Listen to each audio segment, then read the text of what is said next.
পাহাড় ধসে একের পর এক প্রাণহানি। কক্সবাজারে মাদ্রাসা শিক্ষার্থী সহ ৮ ও চট্টগ্রামে ২ জনের মৃত্যু। বৃষ্টি আর ঢলে বিপর্যস্ত পার্বত্য ৩ জেলা, সাজেকে আটকা কয়েকশো পর্যটক। শেয়ার বাজার কেলেঙ্কারিতে জড়িতদের বিচার করা হবে, সংসদে প্রধানমন্ত্রী। বিনিয়োগকারীদের আস্থা ফেরাতে বদ্ধপরিকর সরকার, সুশাসন নিশ্চিতের অঙ্গীকার। জাতীয় নির্বাচনের অভিজ্ঞতা স্থানীয় ভোটে কাজে লাগাতে চায় ইসি। বিদেশি সংস্থাগুলোর সংলাপে অভিমত, ব্যবস্থাপনায় সম্পৃক্ত থাকার আশ্বাস ইইউ রাষ্ট্রদূতের। এবং বাংলাদেশে পুশিন করা শিশুসহ ৪ ভারতীয়কে ফেরত নিল বিএসএফ। চাঁপাইনবাবগঞ্জ সীমান্ত দিয়ে ১ বছর পর নিজ দেশে ফিরতে পেরে স্বস্তি।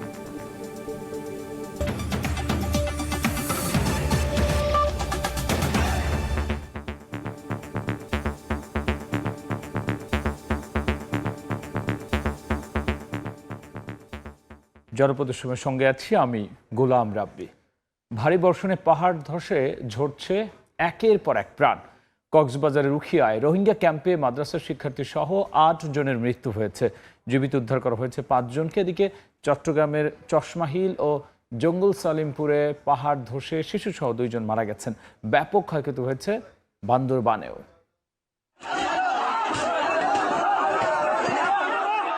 টানা ভারী বর্ষণে আবারও ধসে পড়ল পাহাড়। ধ্বংসস্তূপের নিচে চাপা পড়েন অনেকে।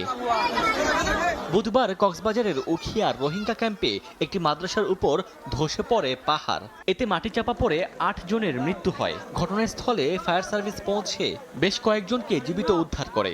দুর্যোগকালীন অস্থায়ী আশ্রয়কেন্দ্র হিসেবে অনেক রোহিঙ্গা এখানে আশ্রয় নিয়েছিলেন।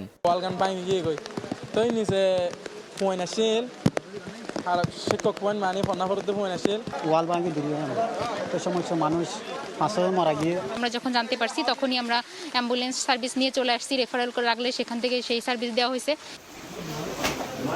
এদিকে বান্দরবানে ভারী বৃষ্টিতে পাহাড় ধসে পড়েছে। এতে ৬টি বসতঘর ভেঙে গেছে। ফায়ার সার্ভিস জানায় অব্যাহত বৃষ্টিতে ঝুঁকি নিয়েও পাহাড়ে বসবাস করছে শত শত পরিবার। শঙ্কা থাকায় অনেকেই সরে যান দুর্ঘটনা কবলিত এলাকা থেকে। ভারী বর্ষণ হচ্ছিল, আমরা একটা বিকট শব্দ শুনে দেখি পিছন থেকে ভেঙে চলে আসছে। করে একটা অনেক বড় বিকট শব্দ এবং পুরো ভেঙে আমার পুরো একটা সাজানো গোছানো বাড়ি নতুন করছি, এটা পুরোটা একদম ভেঙে চুরমার হয়ে গেছে। এখন মাটি ধসে একেবারে সম্পূর্ণ ঘর বিধ্বস্ত হয়ে গেছে, মানে মালামাল সহ একেবারে বাসার মানুষ ছিল। ভালো ছিল যে আমরা ৫ মিনিট আগেই বাসা থেকে বেরিয়ে গেছিলাম।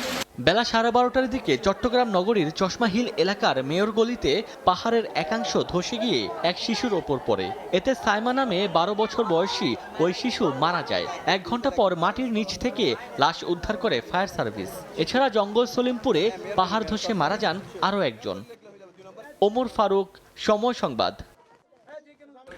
এদিকে প্লাবিত প্রত্যেক জেলায় ২০০ মেট্রিক টন চাল ও ১০ লাখ টাকা এবং শুকনা খাবার বরাদ্দ দেওয়া হয়েছে বলে জানিয়েছেন ত্রাণ ও দুর্যোগ ব্যবস্থাপনা মন্ত্রী।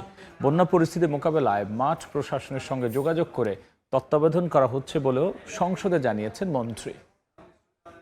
গত কয়েকদিন যাবৎ বিশেষ করে আমাদের বৃহত্তর চট্টগ্রাম এবং পাহাড়ি অঞ্চলে প্রচুর বৃষ্টিপাত হওয়ার কারণে অনেক অঞ্চল প্লাবিত হয়েছে। আমরা গতকালকে প্রত্যেকটি জেলায় ২০০ মেট্রিক টন করে চাল এবং ১০ লক্ষ টাকা বরাদ্দ দিয়েছি এবং আমাদের কিছু শুকনো খাবার রয়েছে প্যাকেটজাত, ওগুলো আমরা বিতরণ করতে বলেছি। প্রতিনিয়ত আমরা জেলা প্রশাসকদের সঙ্গে কথা বলছি, মাননীয় সংসদ সদস্যের সঙ্গে পরামর্শ করবে, এগুলো ওনারা বিতরণ করবে। শেয়ার মার্কেট কেলেঙ্কারিতে জড়িতদের বিচার করা হবে বলে জানিয়েছেন প্রধানমন্ত্রী তারেক রহমান। ধীরে ধীরে শেয়ার বাজার ভালো করছে বলেও জানান তিনি।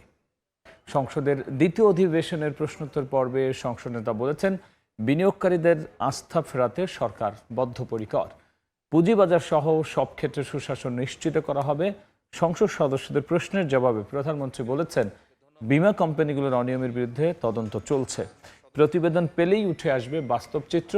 কৃষিতে প্রযুক্তি নির্ভর আধুনিকায়নের চিত্র সংসদে তুলে ধরেন প্রধানমন্ত্রী। জানান, নওগাঁয় কৃষি বিশ্ববিদ্যালয়ের প্রস্তাব দিলে যাচাই বাছাই করে দেখবে সরকার। এছাড়া প্রাথমিক ও মাধ্যমিক স্তরের শিক্ষকদের প্রশিক্ষণ সহ পর্যায়ক্রমে বেতন বৃদ্ধি করা হবে বলে জানান সরকার প্রধান। পুঁজিবাজারের সকল জমিতে তামাক চাষ হয়, এটার পরিধি যাতে না বাড়ে সেই ব্যাপারে কোন এলাকায় শেয়ার মার্কেটের পতন ঘটিয়ে হাজার হাজার বিনিয়োগকারীদের নিঃস্ব করার জন্য যারা দায়ী তাদের চিহ্নিত করা সহ তাদের বিরুদ্ধে আইনানুগ ব্যবস্থা গ্রহণে বর্তমান সরকার পরিকল্পনা গ্রহণ করেছে। মাননীয় স্পিকার, বর্তমান সরকার শেয়ার মার্কেটের স্থিতিশীলতা ফিরিয়ে আনা সহ বিনিয়োগকারীদের আস্থা পুনরুদ্ধারের জন্য বদ্ধপরিকর। সরকার ইতিমধ্যে বিনিয়োগকারীদের আস্থা বৃদ্ধিতে সুশাসন, স্বচ্ছতা, জবাবদিহিতা, পণ্যের বৈচিত্র্যকরণের মাধ্যমে বাজারের গভীরতা বৃদ্ধি, বিনিয়োগ শিক্ষার প্রসার ইত্যাদির মাধ্যমে উন্নত এবং টেকসই পুঁজিবাজার গঠনের উদ্যোগ গ্রহণ করেছে। স্বৈরাচারের সময় শুধু বিল্ডিং হয়েছে, কিন্তু হিউম্যান রিসোর্সের কোনো উন্নতি হয় নাই। প্রাইমারি এবং সেকেন্ডারি এই শিক্ষকদেরকে যদি আমরা সঠিকভাবে ট্রেনিং দিতে না পারি, কিন্তু শুধু ট্রেনিং না, ট্রেনিংয়ের সাথে তাদেরকে তাদের সম্মানীয় যদি বৃদ্ধি করতে না পারি, তাহলে অবশ্যই আমরা প্রত্যাশা করি না যে তারা ভালো কিছু ডেলিভার করতে পারবেন। জাতীয় নির্বাচনের অভিজ্ঞতা স্থানীয় সরকার ভোটে কাজে লাগাতে চায় ইসি, সে অনুসারে প্রস্তুতি চলছে বলে জানিয়েছেন ইসি সানাউল্লাহ। সকালে রাজধানীর একটি হোটেলে নির্বাচন পর্যবেক্ষণ সংক্রান্ত বিভিন্ন সুপারিশ, সংস্কারের অগ্রাধিকার এবং বাস্তবায়নের বিষয়ে ইসির সঙ্গে বিদেশি বিভিন্ন সংস্থার সংলাপে কথা জানান তিনি। বলেন, ইউর অবজারভেশন মিশনের 19 প্রস্তাবনায় গুরুত্ব দিচ্ছে নির্বাচন কমিশন। এ সময় ইউ রাষ্ট্রদূত মাইকেল মিলার জানান, বাংলাদেশের নির্বাচন ব্যবস্থায় আগামীতেও সম্পৃক্ত থাকতে চায় ইউরোপীয় union.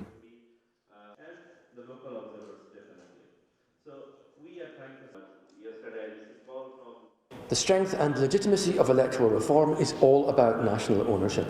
It's about institutional leadership, which I see very strongly in the presence today of the Election Commission, and it is about the stakeholder engagement that I see in the participation in front of me. The national election and the local government elections are not same. So recommendations from the national elections will be in part very vital for the election at the local level.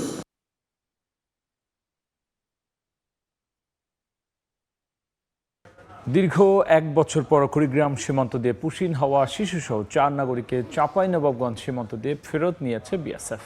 বিকেলে সোনা মসজিদ স্থলবন্দর immigration দিয়ে তাদের BSF এর কাছে হস্তান্তর করা হয়। এ সময় ভারতীয় সহকারী হাই কমিশনার কার্যালয়ের ঊর্ধ্বতন কর্মকর্তা, সোনা মসজিদ স্থলবন্দর ইমিগ্রেশন ও বিজিবির কর্মকর্তারা উপস্থিত ছিলেন।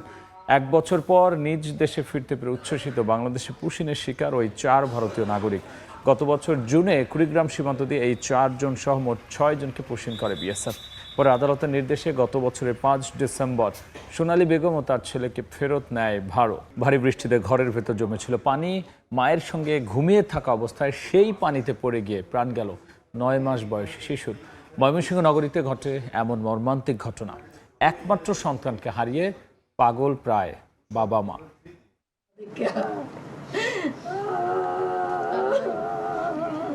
মায়ের পাশেই নিশ্চিন্তে ঘুমিয়েছিল 9 মাসের ছোট্ট আয়াস।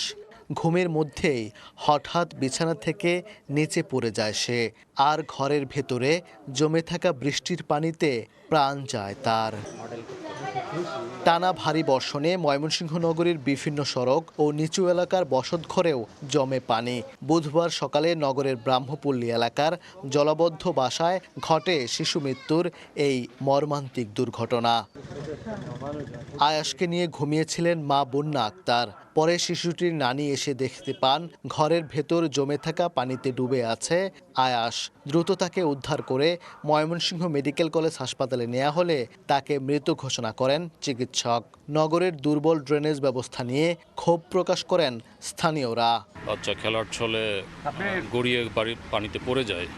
আমরা সাথে সাথে হসপিটালে নিয়ে যাওয়ার পরে আসলে আর বাঁচানো সম্ভব হয়নি আমার বাচ্চাকে।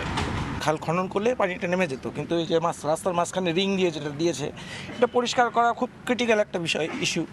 তো এটা চেষ্টা করতেছে আমাদের এখনকার প্রশাসক, সেটা চেষ্টা করতেছি। ইনশাল্লাহ এটা খুব তাড়াতাড়ি আমরা জলপথ থেকে উদ্ধার হব। এদিকে শিশু মৃত্যুর খবর পেয়ে পরিবারকে সান্ত্বনা দিতে বাসায় ছুটে যান সিটি প্রশাসক। এমন ঘটনায় দুঃখ প্রকাশ করেন তিনি। আমরা আগামী বর্ষা মৌসুমের আগে এই জলবদ্ধতা নামক শব্দটা থাকবে না, কিছু সময়ের জন্য জট থাকতে পারে, জলাবদ্ধতা শব্দ ইনশাল্লাহ আগামী বর্ষার আগে সিটি প্রশাসন শেষ করে দেবে। আবির বন্যা দম্পতির একমাত্র ছেলে ছিল আজনান আমিন তালুকদার আয়াস। ওবায়দুল হক, সময় সংবাদ, ময়মনসিংহ। দেশি বিদেশি সামুদ্রিক খাবারের সমাহার নিয়ে রাজধানীর শেরাটন হোটেলে শুরু হয়েছে coastal carnival sea food festival. বিকেলে হোটেলের দ্য গার্ডেন কিচেনে বর্ণাঢ্য আয়োজনে উৎসবের উদ্বোধন করা হয়। উপস্থিত ছিলেন বাংলাদেশে নিযুক্ত স্পেন, ব্রুনাই, দারুসালামের রাষ্ট্রদূত সহ হোটেলের ঊর্ধ্বতন কর্মকর্তারা। এবার আয়োজনের মূল আকর্ষণ live sea food experience counter, যেখানে নরওয়েজিয়ান স্যামন, অক্টোপাস, টুনা ও লবস্টার সহ বিশ্বমানের প্রিমিয়াম সব সি ফুড পরিবেশন করা হচ্ছে। 8 জুলাই থেকে 18 জুলাই পর্যন্ত চলবে এই সি ফুড ফেস্টিভ্যাল।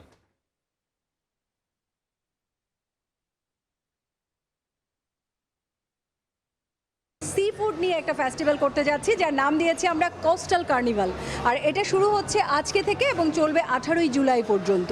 এবং প্রতিদিন ডিনারে কিন্তু আপনারা এই কোস্টাল কার্নিভালটা এনজয় করতে পারবেন। এই ছিল আমার কাছে থাকা জনপদের